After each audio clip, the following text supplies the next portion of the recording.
Each year on this first Sunday after the close of the Christmas season, we hear the story of the baptism of Jesus at the hands of John. It invites us not to reflect not only on what baptism meant for Jesus, but on what it means for us. This time we heard the story from Mark's Gospel, and in his version, the baptism is the opening scene of the Gospel journey.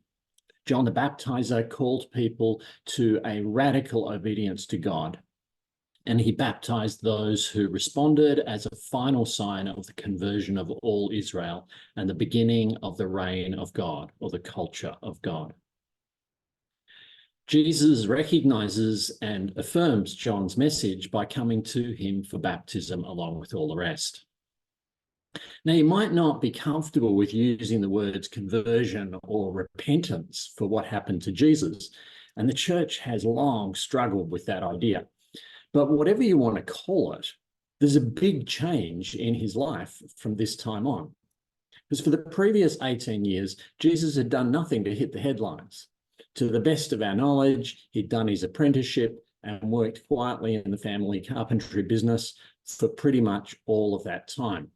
There are no reports of crowds flocking to the chippy's shop to sit on the sawdust and hang on every word that proceeded from the mouth of the chippy. Apparently, his mother thought he was the Messiah and he thought his mother was a virgin, but according to some of my Jewish friends, neither of those things is particularly unusual in Jewish families. He was not making any waves or getting in any trouble. So far as we know, he was just letting the world go on as it always had. But now he comes to John to be baptized. And from here on, he radically changes his style. He turns around. He changes track. He converts to a new approach. And what a change it is.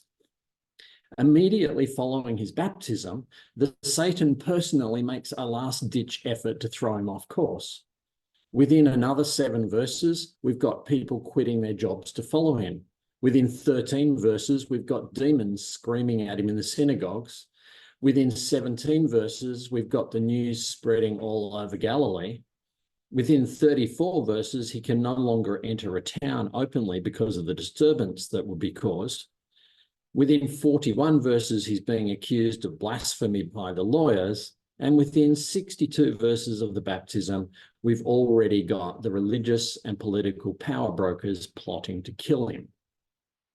Quite a dramatic impact for a gentle chippy from Nazareth. You can't tell me that nothing changed. People don't plot to kill you because you're good. They plot to kill you because you behave in ways that clash with and expose the evil that they profit from. Donald McKay didn't get killed because he didn't sell drugs. He got killed because he exposed those who did. Archbishop Romero didn't get killed because he didn't torture and oppress. He got killed because he denounced those who did. Martin Luther King didn't get killed because he cared about those oppressed by racism and poverty. He got killed because he called on them to stop cooperating with the evil structures that held them there. Itzhak Rabin didn't get killed for giving up his hawkish military past and shaking hands with Yasser Arafat. He got killed for calling the whole nation of Israel to follow him in that, to follow him on a pathway towards peace with the Palestinians. Jesus didn't get killed because he was righteous and loving and merciful and just.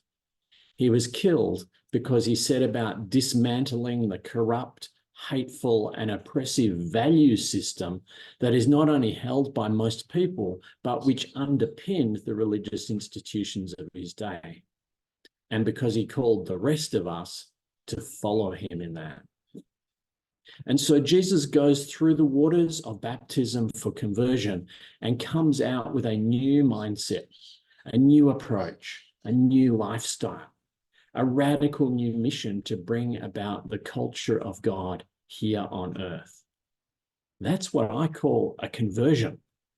In fact, that's what I call ordination. And that's what baptism is all about. Conversion from one way of life and ordination to a new way. Something changed pretty dramatically when Jesus was baptized, and Mark records it so that we can not only understand, but do likewise. Mark is calling for us to undergo the same sort of dramatic transformation so that we too can be transformed and become agents of transformation in the world around us. He's calling for us to be converted from something and ordained to something. So what actually happened to Jesus at his baptism? Others may have experienced the forgiveness of sins for conversion at this moment, but what Jesus seems to have experienced was the Spirit of God. He saw the heavens torn open and the Spirit of God descending like a dove on him. And a voice from heaven said, "You are my child, the beloved. In you I am delighted." This is the same Spirit of God who we met in those first sentences of Genesis, brooding over the formless earth like a mother bird over her egg, cherishing it and willing it to life. This is the Spirit who broods over each one of us, cherishing us and willing us towards fullness of life. This is the Spirit who is the active, creative power of God in the world, who calls and guides and loves us into the paths of God, who calls us to live life and to create life and to redeem life and to enhance life and to protect life.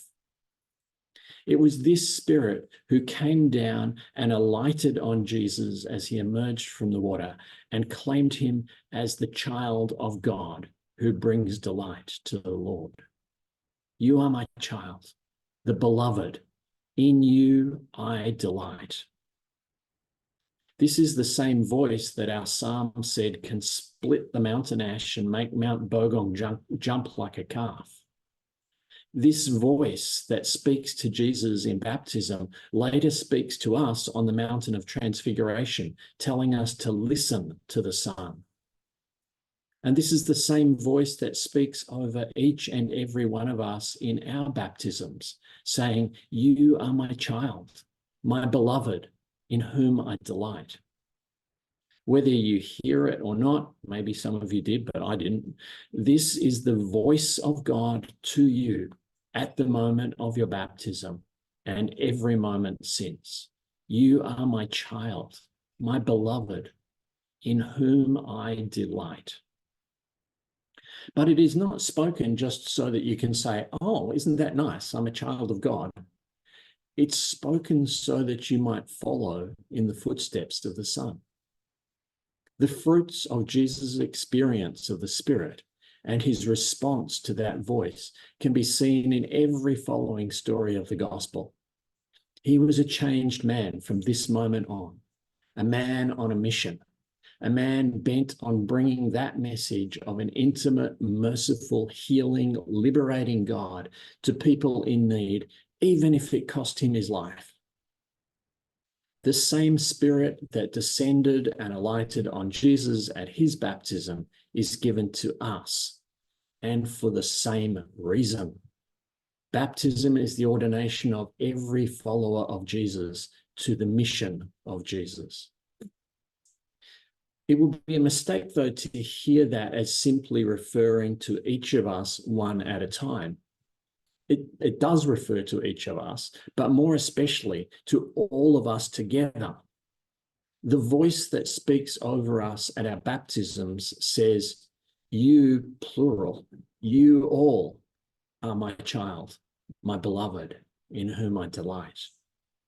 And we all together are given the Spirit for the same purpose as was Jesus.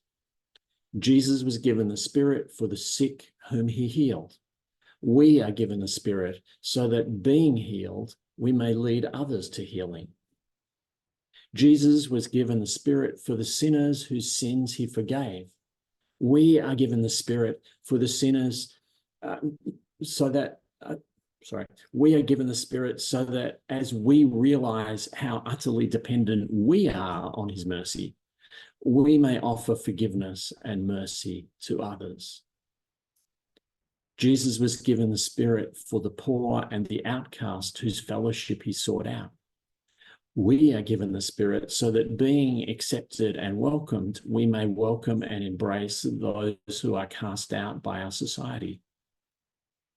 Jesus was given the Spirit for the men and women whom he called to follow him in discipleship.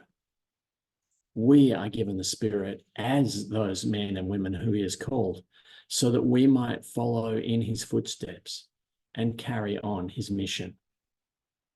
As we rise from the waters and embrace that call, a voice is heard from heaven, ringing over the waters. You, all of you, are my beloved child, in whom I delight. Go and do as my beloved Son has done.